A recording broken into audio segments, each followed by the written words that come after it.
మనం చూసే ఈ ప్రపంచంలో ప్రేమకి రకరకాల రూపాలున్నాయి కదా, కాని దేవుని ప్రేమ మాత్రం చాలా చాలా ప్రత్యేకం. అంత శక్తివంతమైన ప్రేమ ఒకరి హృదయాన్ని తాకినప్పుడు వాళ్ల జీవితం మొత్తం అద్భుతంగా మారిపోతుంది. ఈరోజు ఆ మార్పుకు సంబంధించిన 6 ముఖ్యమైన సంకేతాల గురించి మనం కలిసి తెలుసుకుందాం. సరే, మరి మన ప్రయాణాన్ని ఒక ముఖ్యమైన ప్రశ్నతో మొదలుపెడదాం. అసలు దేవుని ప్రేమ ఒకరి హృదయాన్ని తాకితే వాళ్ల జీవితంలో ఎలాంటి మార్పు వస్తుంది? అదంటే కేవలం ఒక ఎమోషనల్ ఫీలింగా, లేక అంతకుమించి ఇంకేమైనా ఉందా? ఈ ప్రశ్నకు సమాధానం వెతుకుతూ మనం ముందుకు వెళ్దాం. అన్నింటికన్నా మొదటి, ఇంకా చెప్పాలంటే అత్యంత ప్రాథమికమైన సంకేతమేంటంటే ఒకరిలో దైవిక ప్రేమ పెరగడం. ఇది మామూలు ప్రేమ కాదు, ఇది ఒకరి ప్రాధాన్యతలను తలక్రిందులుగా మార్చేసే ప్రేమ.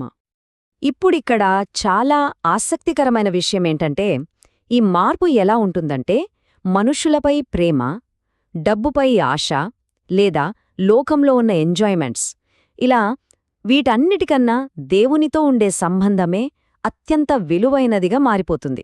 అంటే వాళ్ళ జీవితానికి సెంటర్ పాయింట్ ఏదైతే ఉందో అది పూర్తిగా షిఫ్ట్ అయిపోతుందన్నమాట.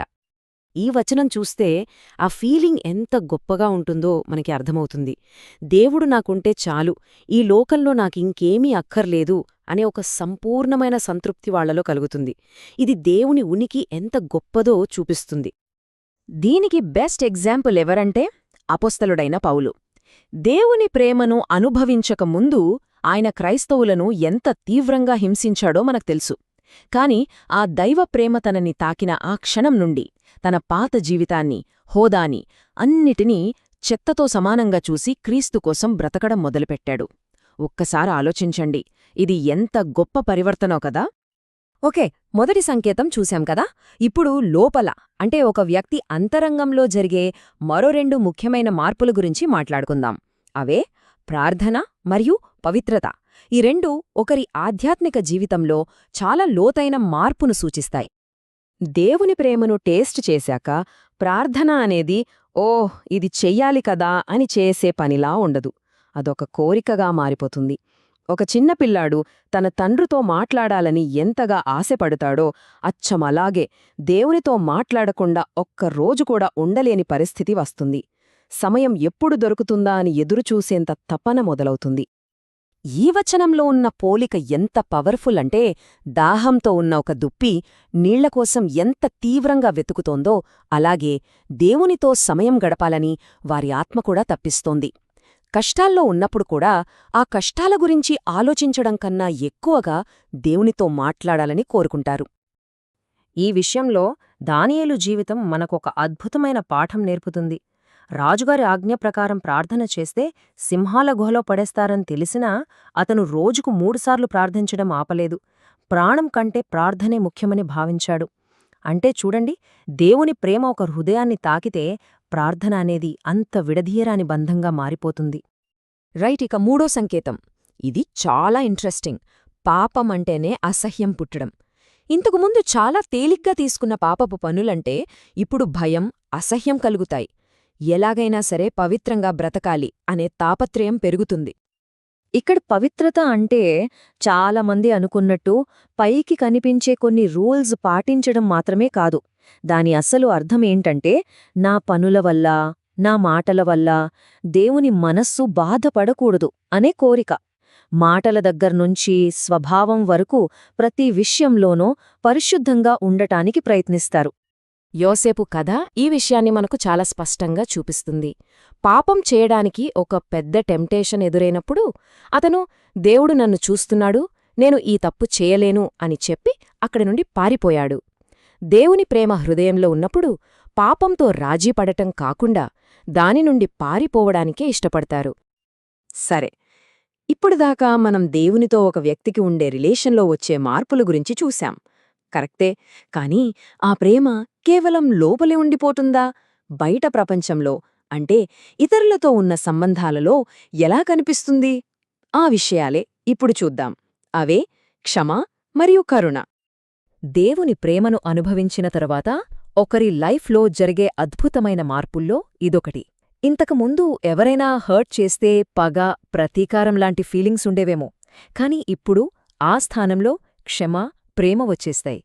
తమను ఎంత బాధపెట్టినా వారిని శత్రువుల్లా చూడలేరు. అసలు ఈ క్షమించే గుణం ఎక్కడ్నించొస్తుంది? బేసిగ్గా ఈ వచనంలోనే దాని సీక్రెటుంది. దేవుడు క్రీస్తు ద్వారా మనల్ని ఎలా క్షమించాడో మనం కూడా ఇతరులను అలాగే క్షమించాలని ఇది మనకు గుర్తుచేస్తుంది. ఆ క్షమాపణను అనుభవించినవారు ఇతరులను క్షమించకుండా ఉండలేరు. దీనికి పర్ఫెక్ట్ అల్టిమేట్ ఎగ్జాంపుల్ ఎవరంటే యేసు ప్రభువే. తనను సిలువ వేస్తున్న వారికోసం తండ్రీ వీరిని క్షమించు అని ప్రార్థించారు. ఆశ్చర్యమేంటంటే అదే ప్రేమను పొందిన స్టిఫెన్ కూడా తనను రాళ్లతో కొట్టి చంపుతున్న వారికోసం సేమ్ టు సేమ్ అలాగే ప్రార్థించాడు. ఇది మనుషులకు సాధ్యం కాని క్షమాగుణానికి నిదర్శనం. ఓకే, ఇక 5వ సంకేతం, అదే కరుణ. ఒకరి హృదయంలో దేవుని ప్రేమ నిండితే అది డ్యాంలో నిండిన నీళ్లలా అక్కడే ఉండిపోదు, అది బయటకి ప్రవహిస్తుంది. ఆ ప్రవాహమే కరుణ. వేరేవాళ్ల బాధను చూసినప్పుడు కఠినంగా ఉండలేరు, సహాయం చేయాలనే కోరిక వాళ్లలో సహజంగానే పుడుతుంది. మంచి సమరయుని కథ దీనిని చాలా చక్కగా వివరిస్తుంది. గాయాలతో పడి ఉన్న వ్యక్తిని చూసి యాజకుడు, లేవీయుడు పట్టించుకోకుండా పక్కనుంచి వెళ్ళిపోయారు. కాని ఒక సమరయుడి మాత్రం జాలిపడి తన సమయాన్ని, డబ్బునూ ఖర్చుపెట్టి సహాయం చేశాడు. అతనికి ఆ వ్యక్తి ఎవరో కూడా తెలియదు. నిజమైన కరుణ అంటే ఇదే, భేదాలు లేకుండా ఇతరుల అవసరాలలో సహాయపడటం. సరే, ఇక ఫైనల్గా 6వ సంకేతం దగ్గరికి వచ్చేశాం. ఇక్కడేంటంటే ఒక వ్యక్తి జీవితం మొత్తం దేవుని ప్రేమకు ఒక సజీవ సాక్ష్యంగా, ఒక లివింగ్ టెస్టిమోనీగా మారిపోతుంది. అంటే మాటలు తక్కువ, చేతులెక్కువన్నమాట. వాళ్లు చెప్పేదానికన్నా వాళ్ల జీవితమే ఒక పెద్ద మెసేజ్ ఇస్తుంది. అంటే వాళ్ల ప్రవర్తన, వాళ్ల క్యారెక్టర్, ఇతరులతో వాళ్లు ప్రవర్తించే తీరు, వాళ్లు చూపించే ప్రేమ, ఇవన్నీ కలిపి ఒక శక్తివంతమైన సందేశాన్ని ఇస్తాయి. దీపం నేను వెలుగుతున్నాను అని చెప్పక్కర్లేదు కదా, దాని వెలుగు దానంతటా అదే కనిపిస్తుంది. అచ్చమలాగే వీరి జీవితం కూడా ఒక ప్రకాశవంతమైన వెలుగులా మారుతుంది. సరిగ్గా ఇదే విషయాన్ని ఈ వచనం మనకు గుర్తుచేస్తుంది. మన మంచి పనులు చూసినప్పుడు ప్రజలు దేవుణ్ణి మహిమపరుస్తారు. వారి ప్రవర్తన ద్వారా ఇతరులను దేవునివైపు ఆకర్షించడం అనేది దేవుని ప్రేమ తాకిన వారి జీవితంలో కనిపించే ఒక గొప్ప సంకేతం. అయితే ఇప్పటిదాకా మనం చూసిన ఈ 6 సంకేతాలు: 1 దేవుణ్ణి అన్నిటికన్నా ఎక్కువగా ప్రేమించటం, 2 ప్రార్థనా జీవితం, 3 పవిత్రత కోసం తాపత్రయపడటం, 4 క్షమించే హృదయం, 5 ఇతరుల పట్ల కరుణ, మరియు 6 జీవితమే ఒక సాక్ష్యంగా మారడం. ఇవన్నీ కలిసి దేవుని ప్రేమ ఒకరిని తాకినప్పుడు జరిగే ఒక కంప్లీట్ ట్రాన్స్ఫర్మేషన్ను మనకు చూపిస్తాయి. ముగించే ముందు మనందరినీ ఆలోచింపజేసే ఒకే ఒక ప్రశ్న: ఒక వ్యక్తి జీవితాన్ని చూసినప్పుడు అది దేనికి సాక్ష్యంగా నిలుస్తుంది? వారి ప్రవర్తన, వారి మాటలు, వారి ప్రేమ, ఇవన్నీ కలిసి ఏ కథను చెప్పుతున్నాయి?